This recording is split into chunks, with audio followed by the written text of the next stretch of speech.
Before we dive into it, Steve, do you want to go over the three things that we look for on this stream? We're not here to Yeah, criticize mechanics. What are we here to look for? absolutely. So if you're new to the stream, welcome. What we're going to do is we're going to live read some Oriental Adventures from AD&D published in the late 80s. Specifically, we're going to take a pretty critical lens on it. Three things we like to look out for to help kind of guide our conversations are the representations of Asians. Specifically, these three things. Asians being seen as violent, Asians being seen as savage or uncivilized and thus needing to be saved, and Asians as the objects of fetishization. So those are three things. They're pretty broad, and there's a lot of other things that we can focus on. But generally, those seemed like some good guidelines that have kind of grounded us in our, what is this, hour 22 that we've done now? Yeah, it's like hour 22. Yeah. So we're getting there. We're getting there. But that's currently what we look for. Like Daniel was saying, we also don't focus on mechanics. Advanced Dungeons and Dragons, of course, has mechanical points of tension. And generally try not to get bogged down in that. We want to focus really on the representation and the effect and harm that it can cause for players and GMs. Yes, exactly. And of course, we have our amazing guests. We did introductions last week. Do you want to do introductions? I think we should. Let's start on the left side. Let's start with Jess. Jess, who are you? Why are you awesome? That's a loaded question. I will take it and say thank you. I am Jess. I use they, them pronouns. I go by Burst of Hope on Twitter and technically other social medias that I don't use. I am awesome because I do martial arts. No, it's been much less in the pandemic. It's a little tougher, but I'm reading because I am a third degree black belt in Taekwondo for this session. On Twitter, you can find me uplifting as many voices as possible and holding a critical eye towards our industries. That's why you're awesome. That's why you're awesome. And Akemi, how about you? Sure. Hi, I'm Akemi.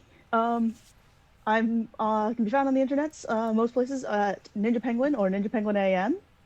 I'm on here because I'm a third degree black belt in Aikido, and I also happen to create RPGs and other games. Like my friends and I run a analog gaming company. Hungry hipsters. Yep. From Super cool Doom Legion Games. And we'll throw those links in the chat. But we know that Akemi, you've got to dip out before 6, so we want to get this chapter done. This is going to be the end of martial arts, and once we're done martial arts, I believe we're going to be in events and encounters, which might be a quick one, but I have been very wrong many times through this reading. And then after that, we have monsters. So I know that we're going to bring back some of our RPGC folks to do the monsters section with us. But let's start reading. And please stop me, because last time I just kept reading. Do you want to pass off the torch? Because I know you kind of kick us off here, but I know it's tough. You know what, Steve? I appreciate that. I go ahead because I'm sitting here with a half-eaten Oreo that I would like to finish. Finish the Oreo. How do you eat your Oreos? Oh, curious. okay. Clearly you saw the top half off. And then I eat the one without the cream, and then I eat the other half with the cream. Interesting. But now I have the correct way. Now that I've done it, I have 2 halves with cream because I didn't get to finish this because of your question, Steve. And now I have a double stuff Oreo. Gotcha. Hashtag science. Apropos of nothing, my actually, I guess it's proposed. My favorite way of eating it, I split and then I very meticulously pull the icing off so I can have a completely deconstructed Oreo. Yes. It takes a long time. That's because I restrict myself to eating just one. So it's like a whole ritual to enjoy the Oreo. It's like beautiful. take it all in because you only get the one. Yeah, kid me would do that exact same ritual, but like 10 times over. I do that too, but I eat it off the cookie. I don't peel it. I just eat it off the cookie. You scrape it. Like, yeah, okay. with my teeth. Daniel, what kind of monster doesn't buy double stuffed cookies to begin with? Oh, because this monster shops at Costco, and Costco doesn't have the big surplus boxes with double stuff. They actually have a box, and it comes with, you get 4 of these in one box. Hashtag value. If you are, I know I'm avoiding this basically. I'm stalling for time. If you want, next time I'm in the States and you want like some some funky, cool cookies for Oreos, you let me know. I'll hook you up. Mm. Because at U.S. Walmarts, we'll see some very interesting. Anyways, let's get into this because I I can got read. I can distracted. read, Steve. I already finished the Oreo. I still No, have I my. got this. Okay, For everyone, let's dive into this. Martial arts. we're on page 101. Thank you. Martial arts. In the world of Oriental Adventures, the martial arts are a style of combat that never develops significantly in the rest of the AD&D game world. Whew. It is perhaps one of the most unique features of this land, the development of the body into a useful weapon, Wait, capable sorry, of... can we stop? Yeah, because we've 'Cause the already first hit sentence, the- monetization right here. Well, Great. the first sentence, they say that martial arts are a style of combat, which that contradicts our definition of martial arts from the previous episode, in the previous stream. And then they say that it never developed significantly in the rest of the AD&D game world. So I think what they're trying to say here is that martial arts are an exclusively Asian thing. I think we established that they are not. They are they are aspects of all cultures, styles of fighting. And so what they're saying here is like martial arts, the concept of martial arts is an exclusively Asian thing. And I really dislike that so much. Sorry. I mean, if the rest of the world is fighting exclusively with just magic and weapons that they've forged, like how would they have figured out how to make weapons if they didn't know how to combat? Yeah, because body. to Gygax and co, fighting and martial arts are two separate things. Of course. And I mean, I can kind of see the logic of there is a difference between a fight versus using martial arts in a fight, but at the same time, my first thought is like, well, what about Savat? yeah, but I mean, like, as somebody who like, so I trained in like European martial arts, so like arming sword and things like that. It is very much a martial art. Like they have manuals, and there is a lot of. I mean, they are the European equivalent to like kata, and it astounds me that they try to create a difference between fighting and martial arts. Like they spent the entire book creating a dichotomy between like East and West, but this one just seems the stupidest. Yeah. That's exactly how I described that first sentence. It's stupid. Mm-hmm. Yep. It's pretty ridiculous. I think as we go. Sorry, Kemi, go ahead. Yeah, but like I can see that, like, you know, fighting untrained versus actually having trained, or like bar fight versus, you know, an actual state match or something. Those are very, very different contexts. But like So all of the West is brawling. it's and all brawling. We But like have the finesse. there we go. and That's martial what we're arts. trying to. But then if you're a I'm so bar, sorry. but if you're a bar fighter though, and that's your character's identity, like you're a brawler, you've gone through and you've fought people in taverns and all that stuff, you would learn from your experiences, right? But also like every single D&D character that you make is trained in some form of combat. So. I think the thing that really gets me here, it took me a while to kind of process this, and I'm glad we do these live so that people can see it. Like the processing of stuff like this takes time, and it takes it's like a skill. You have to practice it. For me, I tie this back to that documentary on Bruce Lee's influence on martial arts, and the idea that Bruce Lee didn't want to get cast by Hollywood because kicking someone was, quote, un-American. And I get the same kind of feel where it's like swords and shields and armor and knights is very like European. It's what we want. Kicking someone, no, that's the other. That's like not what we do. Otherization is dripping everything here. Yeah, there's a question of like why is kicking un-American? Because they don't know how to squat, so they can't use They the don't know how to legs. squat properly. They have not the hamstring mobility. Yeah. I think a lot of people like who don't practice martial arts associate like Americans with boxing. Yeah. That's why. Moving on. But yeah, let's move on, because that was one sentence, y'all. We were at it is perhaps one of the most unique features of the land, the development of the body into a useful weapon capable of defeating opponents supposedly better armed and armored than the unarmed fighter. Yep. Forget So all they of took all our weapons. Because they don't have culture weapons. Forget all of the unique culture, all the unique food, all of the unique monsters, all the unique magic in this setting. And what is the most unique thing that we have to contribute to this game? Yaijutsu. Fuck you. And cut it. Cut the stream. We're done. Oh boy. Yeah. We get back to this weird contradiction where it's like apparently everyone in Oriental Adventures who got into power took away everyone's like armors and weapons and what have you. But it contradicts the base proficiency of a commoner in that they are proficient in drawing weapons. Exactly. Like The weapons they don't have. the weapons they don't have. Maybe they became proficient in Yaijutsu because in drawing them, they were actually surrendering them to authority. Draw and fling? that's Yeah. a lot to unpack. That's a lot to unpack. But let's continue. Sentence 3. The unarmed fighter uses his entire body, his hands, feet, legs, arms, head. Any part can be turned into a weapon. Oh, I see that, Jess. How you doing? Just remember the phrasing of the unarmed fighter uses his entire body. Just remember that. To achieve this skill, he must undergo rigorous training. This training requires great physical and mental discipline to master the styles, maneuvers, and feats of the martial arts.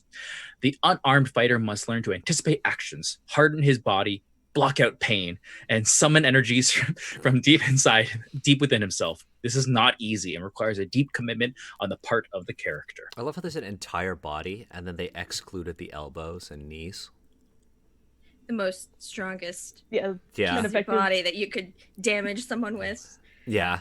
Like Eddie, And also, the entire list is common to anything that requires you to combat someone. If you think about it, you're like, I have to have mental fortitude. I'm like, have you ever tried to punch someone? Or have you ever tried to defend yourself from someone punching you? It's not exclusive to martial arts. It's just exclusive to violence. Yeah. Although I think there's only one martial art that I know of that has codified headbutts. Lethwei. I don't know if you folks are familiar with Lethwei. I'm not. I am not. Oh, it's from Myanmar. Lethwei is like Muay Thai on crack. So it's basically Muay Thai, but with headbutts. It's very interesting. And like the king of Lethwei right now is a white guy, Of course. French Canadian named David Leduc. Oh. Yeah, it's very, very cool. It's very brutal sport. A lot of Lethwei practitioners have actually gone into MMA and have become highly successful, but not in the UFC, in one championship. Yeah, that makes sense. Headbutting makes me nauseous thinking about it. Just the idea of like using my head to hit someone. I don't need that. I don't think that's something you could train. I think you could either do it or you can't. So it's less about the skull, or it's definitely about your neck. Yeah. Oh. Yeah. Like, think about soccer people. Like, they're trained to hit with the crown of their head and juggle the ball. Like, as long as you hit your forehead, you're like, that's fine. But if you can't take the force because your neck muscles are weakened from sitting at a desk all day, don't do that. That's fair. I was actually kind of on that same thought of like, well, I've done soccer, and it is also knowing where to use your head and exactly how to not, damage yourself. Again, with the whole use the right part of the head to hit things. Yeah. That part of soccer terrifies me. Those balls, first of all, the incredible ability to kick a ball that far. Second of all, the ability to just take one with your head. Unbelievable. I used to be a goalkeeper for about 8 years when playing soccer as a kid. From like 8 to 16. You are probably more well-adjusted than I, because I just got the singular martial arts sport, and then you got the group sport, too. Well, in some ways, like I totally use the martial arts for soccer. Mm-hmm. Oh, yeah. Oh, yeah, that makes sense. You get really used to things flying at your head, so it's like, okay, I know how to deal with this. Like and Gygax not said. freak out. You anticipate actions, harden your body, block out pain, and summon energies from deep within yourself. Gygax got it right. Sorry. Nope, that's Sure, this was my 10-year-old thought process. So, Yeah. 10-year-old self-thought process. I'm gonna train like this to be a human wall. No, not really. Playing soccer to have fun. They haven't said human wall yet in this book. Not holding my breath. But let's keep reading. There are several reasons why the martial arts have been developed to such a high degree within this society. Part of it is the philosophy and outlook of the people. Found throughout all the lands is a belief in the forces of nature. These forces are not just abstract concepts. They surround the character and change everything about him with hidden energies. Nor is the character a passive observer of these forces. He's part of them, just as they are part of him. Therefore, he too can draw upon these forces and use them. Furthermore, he strives to live in harmony with these forces, perhaps appeasing them with offerings and prayers, or learning to commune and understand them. But before he can do this, he must learn, develop, and harmonize the forces within himself. By doing so, he is able to live at peace with the natural forces. God, drink when you hear the word forces. While tools can be effective in changing the face of nature, they are outside this harmony. They intrude upon it. Understanding one's own body and its capabilities is thus one factor leading to the development of unarmed fighting skills. That is a paragraph. That last sentence, keep reminding yourself of that in relation to the unarmed fighter uses his entire body. It doesn't use weapons because it's antithetical to the martial arts. Martial arts, because martial arts don't involve any weapons. No. Okay. So like that's a lot of words for a lot of nothingness, A lot of right? nothing. A lot of nothingness. They're trying to parse out the reasons why martial arts have been developed to such high degree here in this space specifically. And they're like, they like nature. They believe in nature. Mm-hmm. The next one is kind of wishy-washy too. I think they talk a little more on religions. Let's blow through past this, just so like Let's just keep going because we're gonna. Yeah, painting of just how like quote stupid this all is. Anyways, several religious beliefs espouse the idea that this world is a passing thing, that with time everything will change. As such, material possessions have little real worth or value. They aren't permanent. Devout followers of these beliefs try to divest themselves of the desire of the material world, since these are impediments to ultimate perfection. Only the inner qualities of a man are permanent and positively known. Reliance upon such a tool as a weapon is reliance upon the material world. So what? Okay. Reliance only by knowing themselves and their own value can they achieve perfection. Thus, they learn and develop their own abilities to understand themselves. This is a classic example of trying to take stereotypes about Eastern wisdom and throw them right into a game. Mm-hmm. Simple as that. I feel like whoever wrote this, probably Gygax, like basically opened a fortune cookie one time and like wrote a paragraph based on what he read. Like it's missing a lot. Yeah. I mean, like the last paragraph sounded like a really bad Star Wars fanfic. So let's be honest there. The Jedi believe reliance on such a tool as a weapon is a reliance on the material world. See, it works. If you just keep putting in Jedi, it works. That's why we kept having the word forces running around that previous paragraph, right? Yeah. Mm-hmm, mm-hmm. Okay. And to harness the midichlorians within. Midichlorians aren't real, Steve. Stop it. There are I'm just reading more paragraphs now. There are other more pressing social reasons for the development of unarmed fighting. The Oriental society is not like the other societies of the world. Sorry. Where the peasant of another land always keeps and feels entitled to carry a sword or similar weapon, it is not unusual in the lands of Oriental Adventures for severe edicts to be passed restricting the ownership of such weapons. This is particularly true in conquered lands and notoriously troublesome provinces. Punishments could be quite severe, including torture and execution. Given these restraints, commoners often had to find other ways to defend themselves. Oh boy. Oh boy. Okay.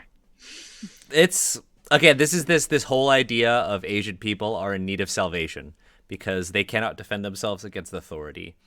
And they're playing on that whole, hey, let's have our white adventurers come into the Orient and see a group of an entire society downtrodden by the authority, and you will save them. You'll basically have that scene from The Last Samurai where Tom Cruise comes in and teaches them all how to fight, and it's just so bad. again, the Oriental society is not like other societies of the world. I feel like we've gotten it at this point. Yeah, it's like it's different from Yep. the other half of the world. Yeah, I'm actually stuck on peasants in in Europe Right. could have swords.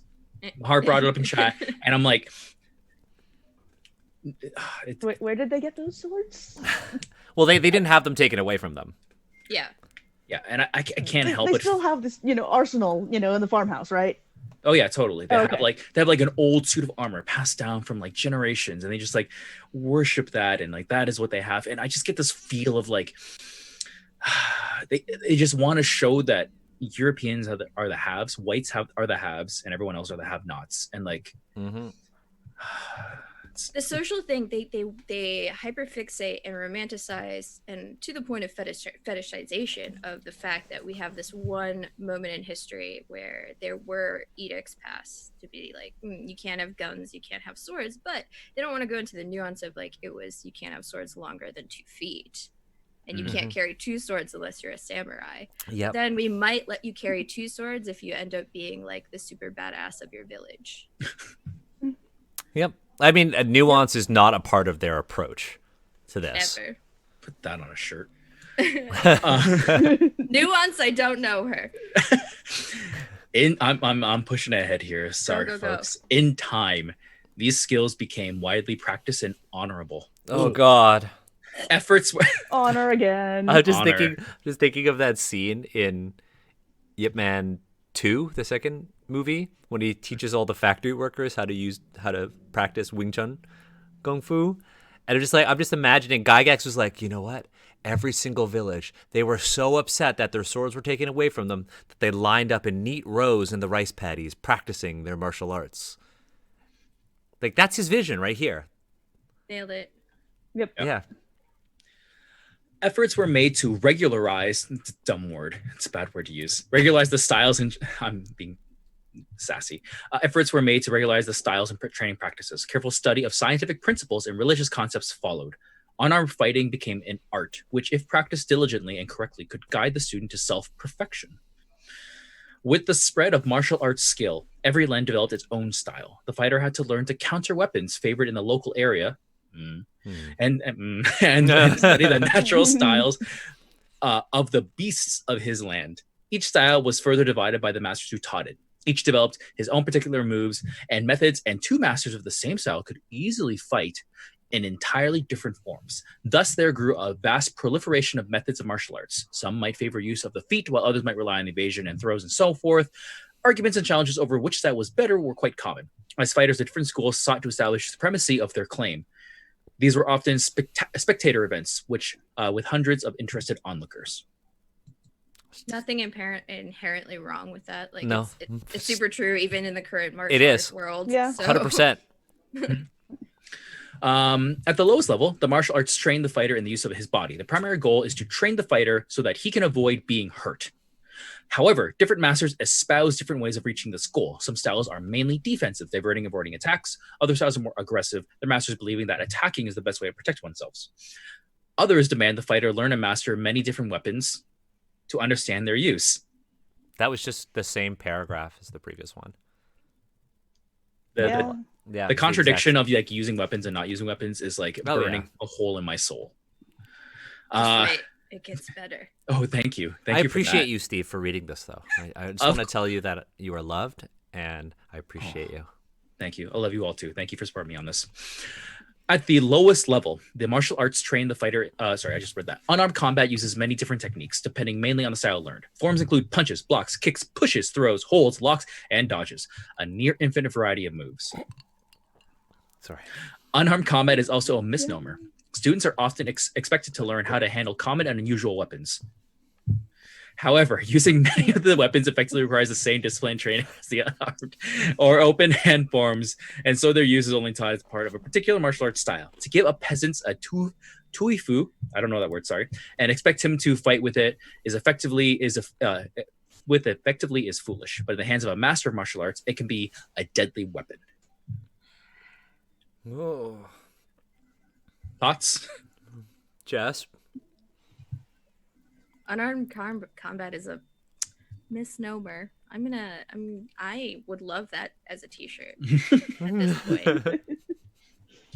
Like they come full circle and they like fully in full consciousness contradict themselves, but don't want to, like, they just hand wave it off. They're like, real martial artists don't believe in using weapons, Some masters do, though. Oh, but here's some of the like. but very martial artists know how to use weapons. This reminds me of like Consistency? conversations I have in other spaces and what have you, where we talk about representation outside of the tabletop space, just representation in general, and like the harm that is actually inflicted upon real people. And when someone is able to work through, like, hold on to all their contradictions and just kind of like keep pushing forward, that's a real red flag to me. That is someone who, like, I generally don't trust and I generally don't feel safe around. To see it in text, to see it in a book, evokes the same emotion from me.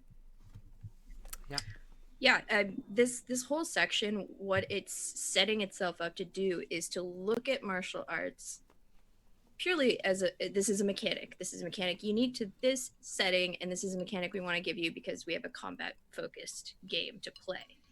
And then they kind of give you very redundant and terribly written prose to give you a theater of the mind idea of what martial arts is.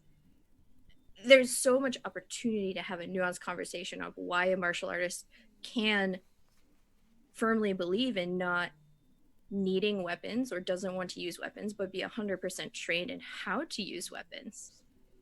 But we don't get to that point. We're never going to get to that point with this book. No. We're never going to get to that point in D&D. Up until from, original D&D all the way up to 5th edition, we're never going to get that kind of nuance. I think the thing that would break me is if we come across the line that the martial artist believes the weapon is an extension of their body. Then I quit. That's when I We end the stream. There's something from our last stream that I wanted to ask of. The next two paragraphs I'm basically going to skip because they just say the following are, and it's very textbooky. But Jess, Akemi, we had talked about earlier in the stream how martial arts isn't a violent thing necessarily. Like, obviously it can be used for fighting, and fighting is violent, but there are other reasons for it. And reading through this, it really paints the idea that martial arts, that name, is something to be evoked in the name of violence. I don't know if you got that feel too. I don't know if you have any thoughts on that. I mean, it's just like, this is D&D. It's a war game. Yeah, they had to make it fit. Yeah, but it's kind of at the antithesis of what most martial arts are. Like, mine specifically is very non-confrontational. Like, Aikido itself is not known to be a very confrontational martial art. It is, in some ways, not quite passive, but it's reactive. It's very redirectional. Mm-hmm. Yes. You hit it very, that hits me in the feels, Steve. I am sorry, but also no, it's true. It's okay. This is why we do this, right? Nobody's wrong here. Daniel's like, it's a war game, it's a combat game. They had to do it, and it's in the combat chapter.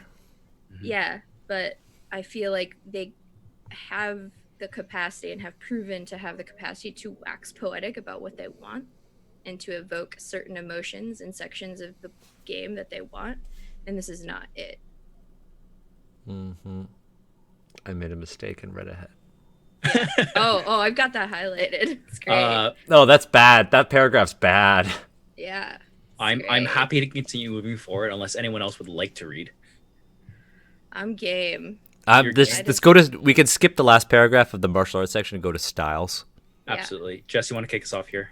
Cool. So under styles, we have under Oriental Adventure rules, the martial arts are classified by 5 different characteristics: number of attacks, damage, armor class, principal attack form, and special maneuvers. That's fine. When grouped together, these elements form a style. There can be as many styles as there are possible possible combinations of these elements. Each style is different and must be learned separately. Styles are often given descriptive or poetic names based on how the style works, its appearance when used, or the source of inspiration. Hold on to your butts, my friends. This is the part. There are animal names: snake, monkey, tiger, etc. Poetic names: 8 drunken fairies. I love how they did fairies, though. I Right? Fairies. Why fairies? don't know. I would really like to know. And descriptive names: empty hand, springing legs, 8 fists, etc. 8 fists makes sense because samurais Have 8 arms. Thanks, Daniel. Keep it light. Keep it breezy. Oh, Yeah. each identifies a particular style. In addition, styles are further identified by their use. Some are highly defensive, relying on the inner power of the user to overcome the opponent. Others are aggressive, stressing form and channeled power and hard and sudden attacks. Below are listed common styles. And here 4. we have a grand total of 4. Karate, Kung Fu, Taekwondo, and Jiu-Jitsu. Yeah. The break. Okay, so like under special maneuvers, like that table is kind of meh. It's questionable mechanically. It's really questionable. Yeah. I'd argue it. I'm biased, but like the special maneuvers, they talk about strike, kick, movement, and mental. Every of those martial arts has a mental factor, except Taekwondo. Just throw that out there. And I'm Oh, like, yeah. what is mental in Boy. this mechanic? So, I like, wonder why they according to took that out. this, I don't know. Kung Fu is like OP. They've got a lot going on for themselves. Well, yeah, they have so many different styles. It's true. I'm gonna go back to 8 Drunken Fairies Yeah, please, because please. because Well, fairies. had fairies, had you just picked any other zodiac creature, or even just like something that generally is seen in like kung fu movies, like if it was 8 drunken Eight cranes, drunken- Eight I was drunken- what do you eight want? drunken snakes. What would do it? We're gonna go 8 back to drunken snakes. monkeys? Like, anything besides fairy would probably be like better. This was probably the worst choice of this one. Oh yeah. it's a That choice. that is all I have to say about that. Higher sensitivity readers, they'll pick that stuff out. Yep. Gross. I do like what I see on chat with the 8 drunken cats. 8 drunken cats. Yeah. Ooh. You know, Oh, there's a yes, good point. I like that. Did you see that point that Mahar just made in the chat? Fairies feels gendered AF. I almost made a joke that said, "Hey, 8 drunken fairies, identify with that," but I don't want to say it. But yes, obvious. I would say even in the time period, the context of like when this is written, I would imagine they knew what a fairy meant if you use it to describe in the text a man. And again, it's all gendered to be describing a man. It's curious. It's a very curious choice because like you have the other side of like the Western side. We come to expect fairies out of our fantasy, and then you pair it with the martial arts, and you're like, I imagine what you're them getting at the writing table just snickering about every choice that they made. Exactly like that. So we're on page 102 now. you made it. So I guess to go with this table 68, there are a number of attacks, damage, AC, the measure of the degree of protection the character gains when using the style, because apparently martial arts Kung Fu cares least about you don't care about how much damage you take, and in Taekwondo and Karate you do. Interesting. Very interesting, because didn't they just talk about developing styles on how not to get hit? Then principal attack form, which parts of the body must be used, which is ridiculous. Yeah. And then special maneuvers. What does kick 1 mean? I really want to know what kick 1 means. Oh my god, that's what kick 1 means. That's terrible. Oh my god. Oh, what a confusing way to to That's lay a this. very Daniel- confusing way to. Daniel, can you please describe what the book is trying to tell us, and then like marry it up with the other table? Oh yeah. So let's start with. I'm Chinese, so let's go with Gongfu. You get a certain number of attacks. This is your damage. Taekwondo does more damage because I'm assuming they're saying because it's kicks. Kung Fu has lower AC, which is because I don't know what their reasons are, but I guess practitioners don't care about defense as much because it's supposed to be more offensive. They use their hands, and then they have lock 1, 2, 3, strike 1, 2, and kick 2.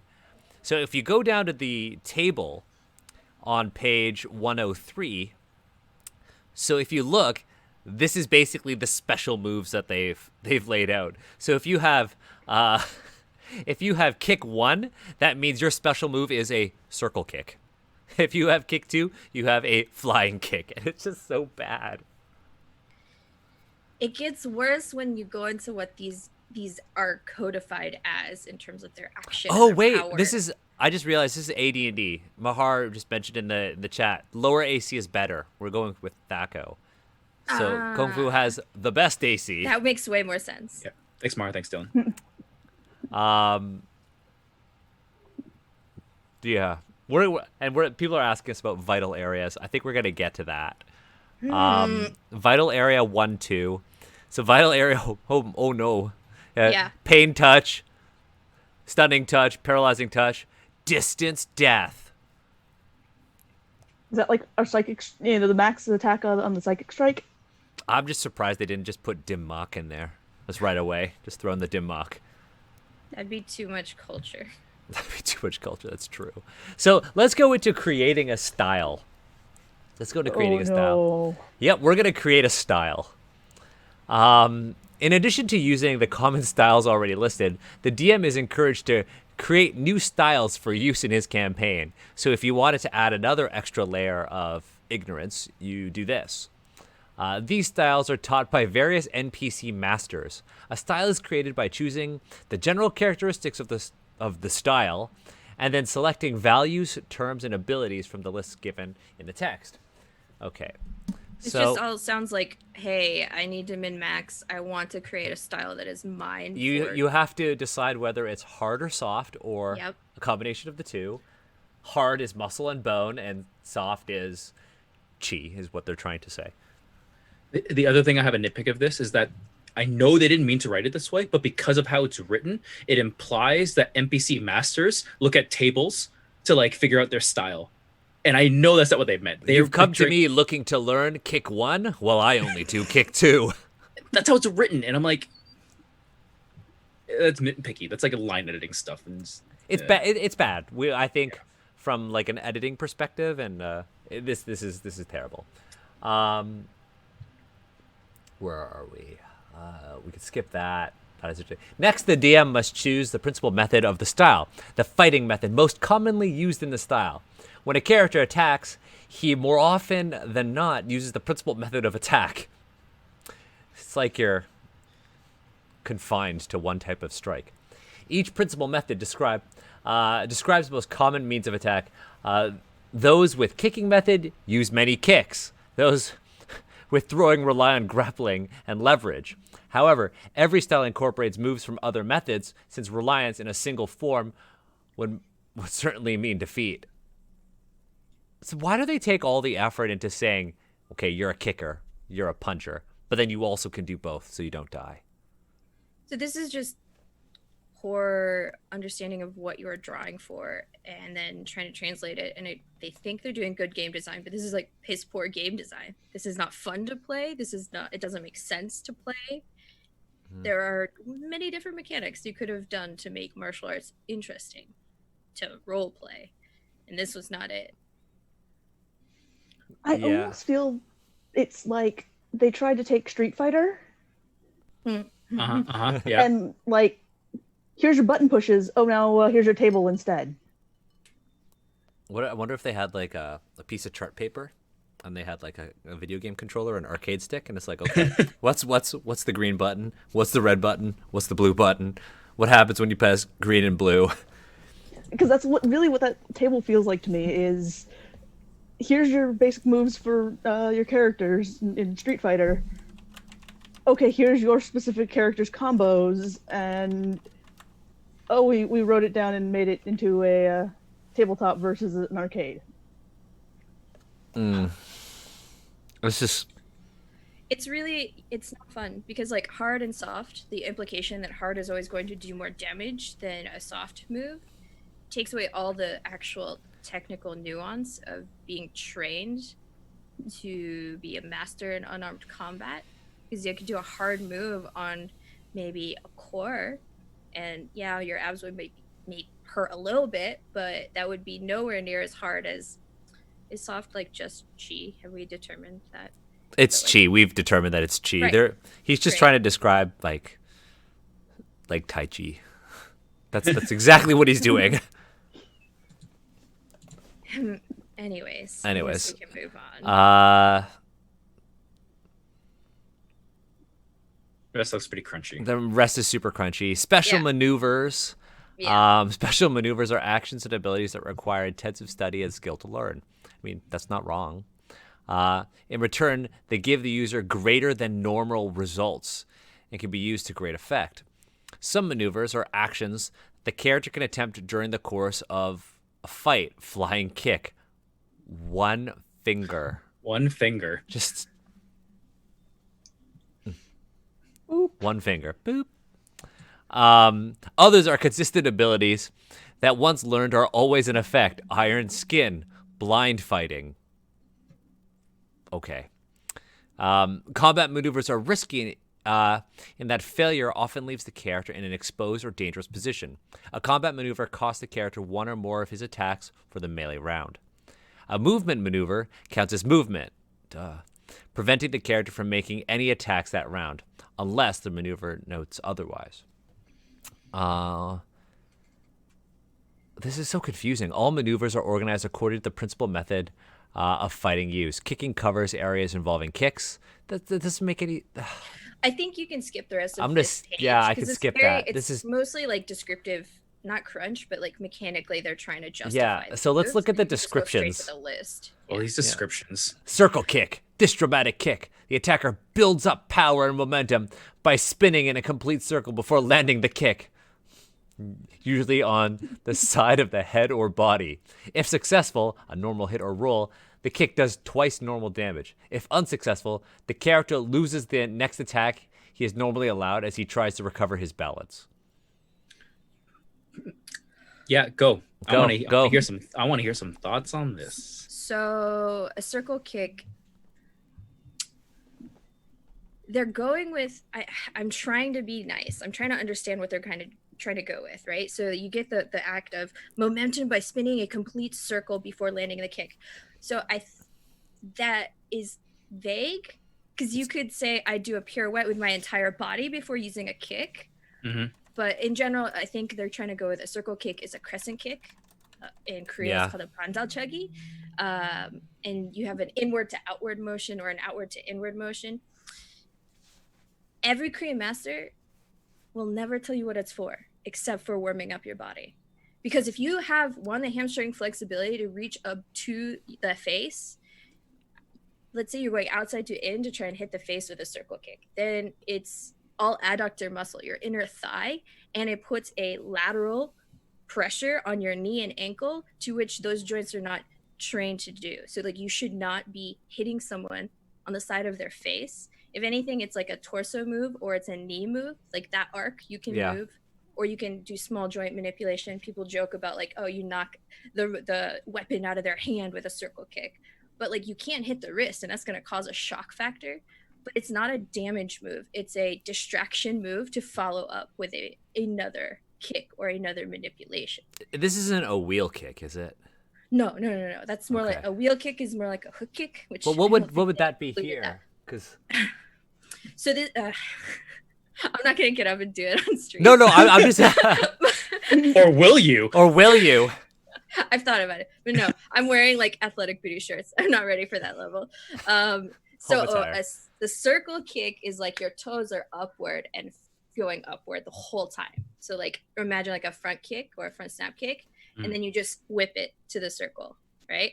A wheel kick is you are sideways and you're picking up your leg with your hip flexors and swinging it this way for your heel or the ball of your foot to hit. Okay. That's effective. Yeah, I don't. There are way more kinetic chains involved in a wheel kick or a hook kick than the circle kick. Yeah, if anybody's ever seen Edson Barbosa knock out Terry Edom with one wheel kick, what a kick! It's That and beautiful. hitting with your heel, you're far less likely to break your foot than Yes. Yeah. Yeah, hitting with the front of the foot. one hundo. Yep. Flying kick. This spectacular kick requires at least 5 feet of running space. The character leaps high into the air and leads with a powerful kick to the head, or head height, for larger than man-sized creatures. If the kick connects, the character does triple normal damage. If unsuccessful, the character falls to the ground adjacent to the intended target and must spend a round getting back to his feet, unless he also has prone fighting or instant stands. So I feel like I'm going to end up monologuing about kicking because Yeah. Taekwondo, Yeah, Taekwondo. Please do. It's Taekwondo's a all kicking art. kicks. It's a kicking so, art. So you look at these principal methods, and under each method, they give you like 3 to 4 specific techniques. And they say the trifecta of kicks that we need to include in AD&D is a circle kick, a flying kick, and a backward kick. And I'm like, a flying kick, you don't ever use in a fight. It's used to train your athleticism and to train your body to trust, like, can I move and also land with an attack? But it's not it's also not the most powerful. The amount of energy you exert to charge yourself up to jump a distance, or either vertically or horizontally, is expended and wasted.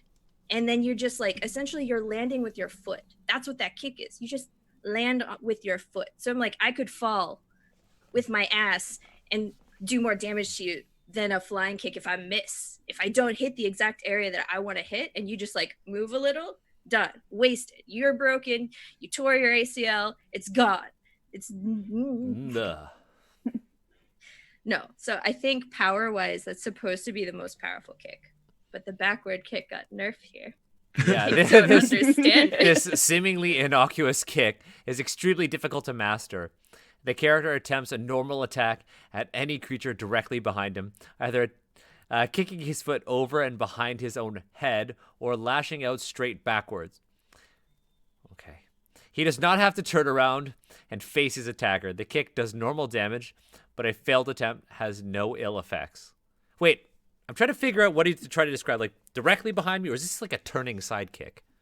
So they're trying to do both. They're trying to justify both. So either you're facing your opponent to do a spinning back kick to that opponent, or your lead leg can kick your opponent behind you without looking, which is the purpose of a back kick. Either or. It's like whichever way your opponent is facing, you can have a back kick. They don't even describe damage.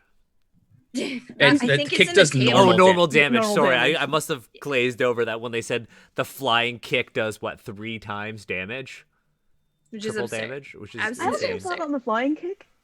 I have a friend who actually started Aikido because they went to a thing where they're had a bunch of people with of all the different martial art styles. There was an Aikido person and a Taekwondo person. Taekwondo person goes off, does a flying kick, and then the Aikido person basically just clotheslines them because you can't change direction once you're in the air. Mm-hmm. And my friend was like, "That's super cool. I want to learn that art." I'm sorry for that Taekwondo student because they really got a shitty master. My flying kick story is that when I took Taekwondo as a child, because I was like, I want to learn something. We were sparring. I have other stories about sparring, how they had put me against people who I should not be put against for Been there. weird reasons. I did a flying kick in one of my spars, and my master at the time, pretty skilled, was like, "Stop what you just did there. Don't fucking do that." And like he's like, "Go do push-ups and run laps." And I never did it again. I'm like, cool.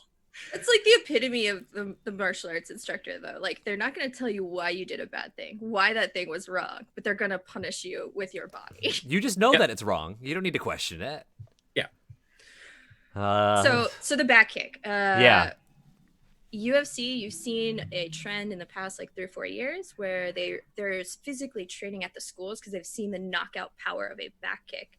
And there's been like National Geographic or like whatever kind of science kinetic force kick tests, right?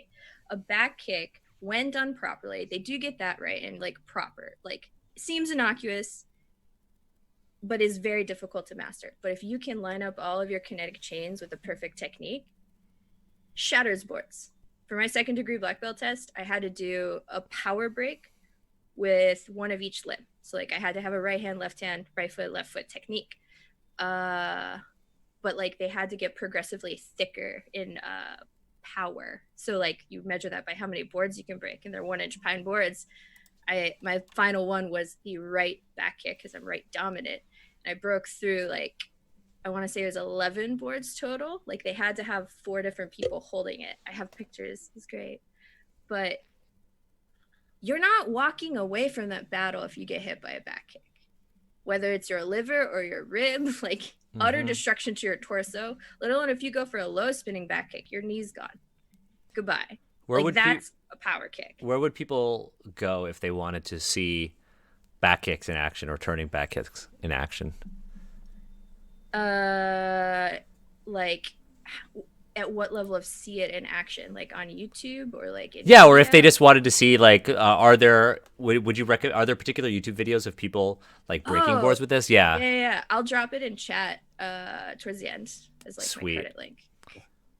I've got some saved videos. These descriptions are all so vague. They're all someone in very the chat vague. said they're very vague, and just like I read it and I'm like, pause, and as a reader I have to like parse through it, which is just bad writing. Ken brought up in the chat George St. Pierre landed a great one. George St. Pierre learned that one from Joe Rogan. Yeah. Who's a legit Taekwondo practitioner. Who is a legit Taekwondo person.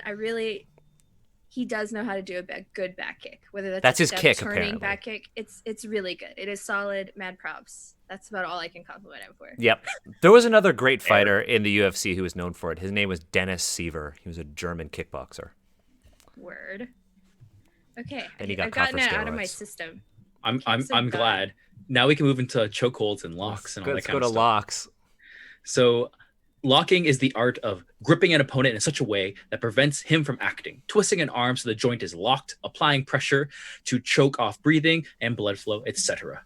So there's four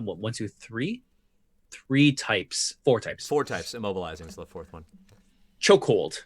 This teaches the character the correct way of applying pressure to render an opponent unconscious. When using a chokehold, no attacks can be made. In the next couple of rounds, if it's successful to hit, the choke has been applied. Once applied, the hold must be maintained until the end of the next melee round. The victim can attempt to escape. The escape attempt can be tried as many times as the victim has attacks. If the character fails to escape, he falls unconscious at the end of the round. He remains unconscious for 1 to 3 rounds. I mean, it's not bad. It's not amazing. I think there's not a lot to say there without hitting some tough points, so we can just skip that. Yep. Yeah. Locking block. I have no idea. This is from the title. I can't even imagine what this might be.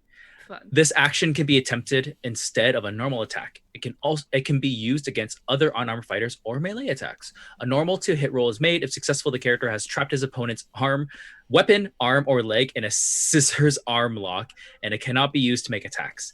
In addition, so long as the victim is so trapped, the character can make attacks using the feet only with a +4.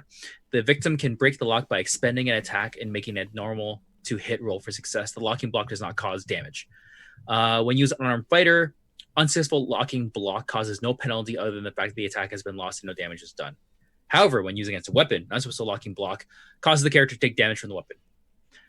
In attempting to make the block, the character has only managed to get himself hit by the weapon.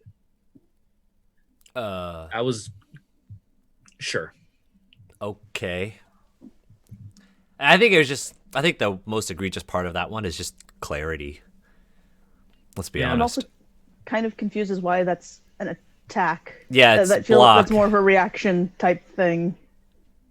But that's a mechanic thing, not a actual. That's a failing of D&D.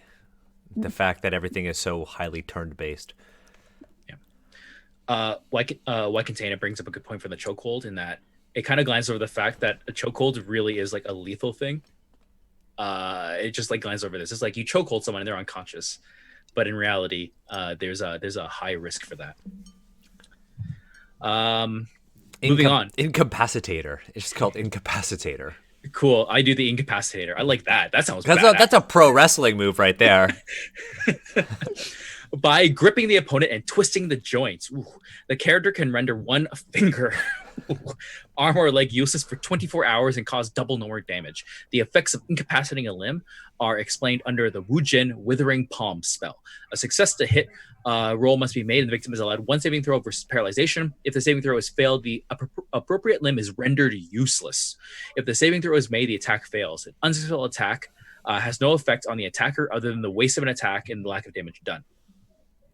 This maneuver is particularly useful to prevent opponents from escaping or making attacks. I want to know what Akemi thinks. Exactly. Yeah, from an Aikido perspective on a lot of the joint stuff, especially this one. Yeah, there's a lot to it. I'm like, I've never actually made, anyone's limb, any training partner ever, like, incapacitated from doing a technique. Like, once you unpin them, they can usually have free range of motion and everything. So that's one aspect. I wonder if they're trying to blend, like, what you see in Aikido with, like, pressure points. I think so. That's the vibe that I'm getting. I think they're basically like, do this thing and it's a pressure point move, and it's like, but locks are very different from pressure point moves. It's also it's really cruel. It is very, very cruel. It is really cruel. Like, when we try to hybridize a little bit, right? With Taekwondo, we do have different incapacitator varieties, and it's like very much pressure point and joint manipulation heavy. Mm-hmm. But like when you're training, the only injuries you do get from training with a partner is if they're unskilled.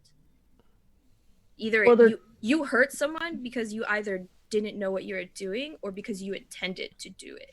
Yes. Mm-hmm. With these techniques. And it's very hard to do. My Aikido teacher actually got her arm broken when she was training in Japan because someone tried to muscle a technique that is not really the type of technique they're supposed to muscle for a arm lock. It's much more, make sure you do the technique correctly and everything's fine.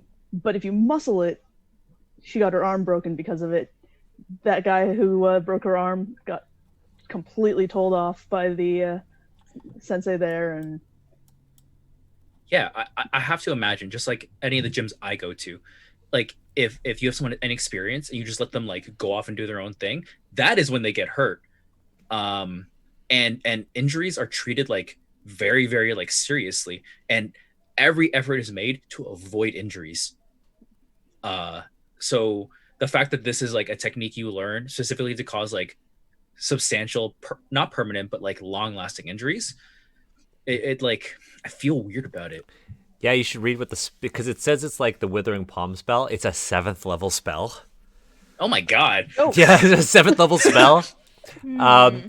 Upon casting the spell, the Wu Gen must touch the victim. If a successful hit roll is made, the victim suffers 3d6 points of damage and must make a successful saving throw versus the spell to avoid the withering effect. If the saving throw is failed, one limb of the creature, either the limb touched or one randomly determined, becomes shriveled and useless. The head is not considered a limb! ! You missed that in your spell? You didn't go over that spell in your spells episode? Just going back. Oh my god. So the damage, the damage is equivalent to a 7th level spell. Oof. I think the withering part is what makes it 7th level. Yeah. I feel like we almost need to add like a 4th or like a 3.5 to like our list of things of like cruelty. Asians are seen as cruel. We have savage in there, but as we go through this, I definitely see like the cruelty in it, and it's I think Mahar brought that up. Yeah, people are starting to bring up Fist of the North Star. In oh chat. gosh. Finishing off locks. immobilizing. With one hand, the character is able to grip and hold an opponent in a way that keeps him from taking any action. The character is still able to make attacks using either his fists or his other hand, even applying an immobilizing lock on another victim. A successful hit does no damage, but it immobilizes the character. However, the chance of success is modified negatively. An unsuccessful immobilize results in a -4 on the character's next attack. Okay. I just want to say, no matter how effective an immobilized technique is, it is not so effective that your opponent cannot make any action whatsoever. Yeah. But remember, this is about being able to control other people, right? If I pin you in a way where your core and your limbs are taken care of, I cannot secure your mouth. Bite. I'm struggling with like how you could do this. How could you immobilize another person who seems to like not want to be immobilized with one hand? I can't think of that. Well, I mean, that's because they're thinking about. Totally correct me, but it's because they're thinking about kung fu movies. Is it like that thing where the kung fu master like grabs the people's wrist and like twists their wrists and they're like, I can't move anymore? Is that what that is? I mean, there's like that scene in Kill Bill when Pai Mei has Uma Thurman's character with one hand and she can't do anything. I definitely have like to me this is a very Aikido thing of, oh, someone's grabbed my wrist, okay, I've turned and now I can hold you here. Yeah, you can still use your other hand, you can still try to walk around, but it's going to be painful on the wrist that I have that you've given me because you grabbed my wrist, and two, I'm in a position like I'm next to you on the side of you where your hand is, so you can't really reach across and actually hit. Let's move on. So I looked at movement, feint, prone fighting, immovability, all kind of meh. Missile deflection, so blocking arrows and bolts. Nothing super offensive other than, like Asian people can catch arrows. Then there's leap. Yoink. Now this one, wire fighting? This is why I'm hoping this might be wire fighting, because it says they spring and leap by channeling his inner power, mentally linking himself mentally making him. It's wire fighting, as light as a feather. This is wire fighting. They put rules for wire fighting. I want everyone in chat to drop what your inner power manifests as. 8 drunken fairies. 8 drunken fairies. That's gotta be. That's gotta be a shirt. 8 drunken fairies, or I'd wear that proudly. Or if we made like a fake kung fu movie poster called 8 Drunken Fairies, and if we get all the guests of Asians read as, oh my god, there's so much potential. You can have fairies plopped on the pagua, like oh no.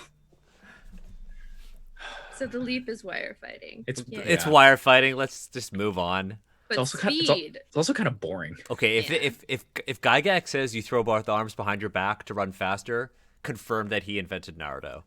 I'm mad that the leap requires mechanically for you to have 10 feet. So like I can't combine a wire fighting leap with a flying sidekick. Bullshit. There's no. Yeah. Also, like that's the entire point of this. In kung fu movies, we also didn't see these sort of like they never like 10 foot. No, they just spontaneously charged their inner Mm. power internally. So why do you need an external force of space? Speed. Oh, and then there's slow resistance. Speed, slow resistance. Those are pretty like standard D&D things. Then You're not gonna go over the specifically Asian speed of lightning reflexes to catch our fly with our chopsticks. I'm sorry. It's okay. That's okay. No, you're right. Except I'm Jackie Chan's version of that, and I use the fly swatter. Yeah, I think it just gives you twice the normal movement. Yeah, it does. It gives you twice the amount of attacks. Yeah. So more flies. Catch more flies. Anyways, it's not a whole lot there, I don't think. Pushing is a soft form of combat. So this is where one finger is. So This is where one finger is. Concentrated push. Sticking touch. In dyslexia, I read stinking touch. Perfect. That would be my style. Primarily protective in nature. It relies on the character's understanding of the forces of motion. The opponent's own force is turned against him, deflecting his attack, throwing him off balance, or knocking him backward in a single touch. Learning this art takes great mental discipline, but does not require great strength. pushing does not require great strength. I was about to say they best be clear about what they mean by push. Concentrated push. The character focuses his inner energy into his hands, giving him great results even from a gentle push. On a successful hit to roll, the opponent is knocked back 1 foot per level of the character. If the distance is greater than 3 feet, the victim must make a successful saving throw versus paralyzation to remain on his feet. If the victim hits a solid object, he suffers damage as if he had fallen the same distance. Note that those with immovability can resist being knocked back. If the concentrated push attack is unsuccessful, all attacks made against the character for the remainder of the round have +2 on their chance to hit. Okay, Wait. +2 on which character? I think Your against character? against them because you're paralyzed. This is basically just the force push. Oh, okay. I From see. Star Wars. Yeah. I thought for sure we were gonna see like a 1-inch punch kind of thing, but I guess not. It was like Not yet. too recent. yet. Yeah. Not yet. But this one, it could be seen as a force push, but I think you have to actually touch them for this. Yeah, no, I was joking. Oh, okay. Yeah, it's more of like you touch them and they go and they fly back. Mm-hmm.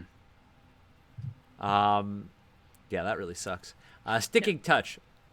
The character has so attuned his sense of touch that even by lightly placing his hand on another, he can cause it to follow their every move.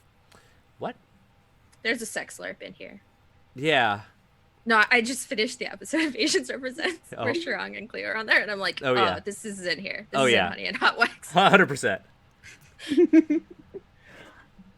A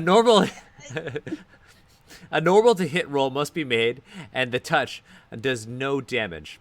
However, as long as the character remains in contact, he gains +2 to all subsequent hit rolls, and his armor class improves by 2, since he is able to feel the impending move of his opponent before it happens. What about any other person attacking him?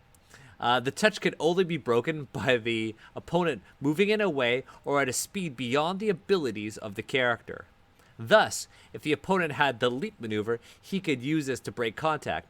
However, if both knew this maneuver, the character would automatically choose the leap at the same time as his opponent, keeping his contact unbroken.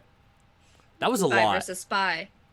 So the first half, I completely agree with. I actually have no problems with this move. Yeah. It's just It's sticky hands. sticky hands. Sort of. Kinda, yeah. Like, I don't see. Of all of them, I think this is the least egregious so far. Kind of boring. Yeah. But yeah, I mean, anyways, I want to read one finger. Okay, yeah, go you for do. it, Steve. That's the One- one yet you want. One finger. Oh boy, this skill requires long and difficult practice. It is said that the student first learns to push a heavy bell with a touch of a single finger. Badass visual, by the way. Like Yeah. heavy bell pushing with one finger, badass visual. Cool. He concentrates then on touching it lighter and lighter while making the bell swing even more and more. Finally, he reaches the point where he can make the bell move without actually touching it. His inner power extends from the finger and pushes the bell. At this point, he has mastered one finger. One finger gives you concentrated push, basically. Not a whole lot in the other paragraph. So I have a question for everyone. One of the things that they've done here is that they haven't said chi. They've always said inner power. Yeah. I honestly kind of like that better than what they're doing with 5th edition. Yeah. Because with 5th edition, they're like, oh, chi, which is a very, very, like, East Asian associated concept. But here they're like inner power. This could be anything. And I honestly like that a lot better. That's Yeah, my I would prefer to positive for go the day. Back to that, for sure. I think it's like I don't differentiate as much as maybe as I'm reading into what you've said here. I see them like very similar. Inner force I think is a little bit better, but it still feels very othering to me because really inner force Oh yeah, no doubt. is discipline, right? This is like be good at what you do and you Oh can no, do no, cool they're things. inner force here. They totally mean mystical. It's not discipline. They mean mystical. Yeah. I mean, yeah, like they said, this is your force push. Like you extend your inner power past the point of your finger to move it. Mhm. In Yeah. this one. But it's just So. it I think inner power is the lesser of two evils. The reason I love this one so much is because the idea of ringing a bell is such like ingrained in me as such a cool training montage because I just think of Gordon Liu who has that stick that's like 3 meters long with a weight at the end of it, and he has to ring a bell at the chimes of like the Buddhist like wood block, and that sucks. If you've ever held your hand out without a weight for any experience, like that sucks. To have a weight on it and move it back and forth, you have to be Gordon Liu. There's no other way you can do it. So, Steve, what you're saying is when we return to Dungeons and Asians, you want a training montage that involves a bell. I think that is iconic as hell. That's what I'm saying. Okay, so noted. Yeah. Strike. Iron Fist. Me Oh, God. end this. And it's over. Danny Rand. Danny See Rand. Through various toughening, if they talk about punching sand, through various toughening right. exercises, the character has hardened his hands so much that they feel like steel. The character does 1d10 points of damage on each attack. If his principal body part uses if his principal body part used is the hand, that's really awkward to read.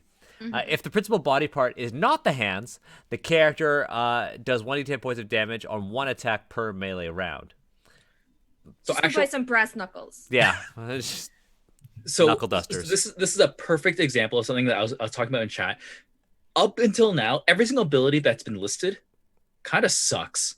Like This one's good. 1d10 on one attack is kind of cool, but I'm thinking of like all these things that can happen. And I'm like, hey, using a sword is actually way more effective. Which, I mean, sure, totally it should be.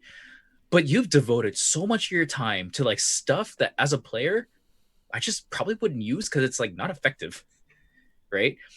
Clearly it's in here for like a reason. But if the reason was for people to play and use it, it's not gonna happen. I hate to break it to you. Yeah. Yes and no. I mechanically as written, yes, but like it shouldn't be that way. I think that you've kind of hit on like what I'm trying to say. It shouldn't be that way, right? Like if you want to tell a story about people who are very capable of like as athletes, you can do it. It seems like they're trying to do that, but it's plugged into a game where they've already written it to be just less good. Mm-hmm. Yeah, they basically, I don't know if anybody in the chat has ever heard of Iron Egg, but they basically put mechanics in there for Iron Egg. What is Iron Egg? Look it up on YouTube. Later. Content warning. If you have kids, don't look up Iron Egg.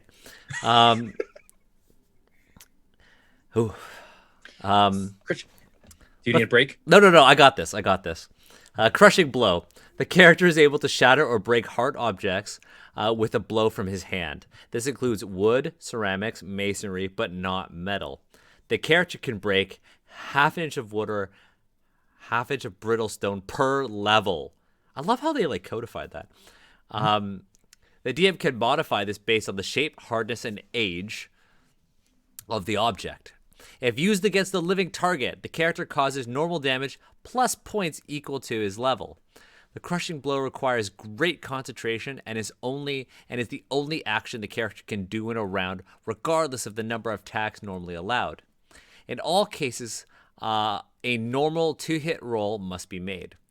The DM must determine the number needed to hit a stationary object based on its hardness. If the die roll is failed and the character is striking a hard object, such as a stone, he has seriously hurt his hand. He suffered damage equal to what he would do on a normal attack, and the hand is unusable for 24 hours. Jess, Okay, I know you want to bullshit. say something. so much bullshit. But I want to like ask Steve. So like Steve, you said you've statted out like the strength modifier to deadlifting, right? Yes. So, So yeah, I don't know what it is for AD&D, but I know in Right. 5th edition they codify what it takes to lift something off the ground and stumble around with it. That is basically a deadlift. right. Okay. Basically, you take your deadlift and divide it by 30, and that Mhm. is what your strength is in D&D 5th edition. So as an example, I can deadlift 375 pounds, which puts me at strength 13, which is not good. That's like It's above average. it's above average. But I've been training deadlifts for a long time. It's So I guess it's I need the yeah. equivalent in AD&D of like what's the average level? Because like this seems very arbitrary in terms of what you can hit through Interesting. Okay. attached to a level. So I'm like, okay, if the average character played is level 5, and you're telling me I can break through 2.5 inches of wood, I think that's bullshit. I As think a martial artist, I think at AD&D, if I think back to like OSR and type stuff, I think being level 1 is like pretty average. Like if you're level 1, you're just like an average person who just like had a calling.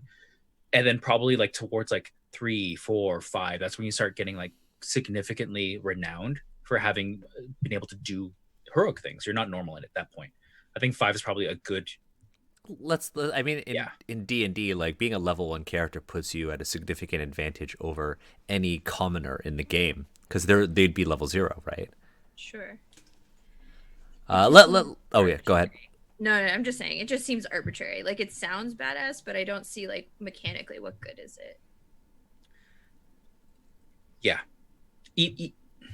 Breaking boards is like such a weird thing to just like codify.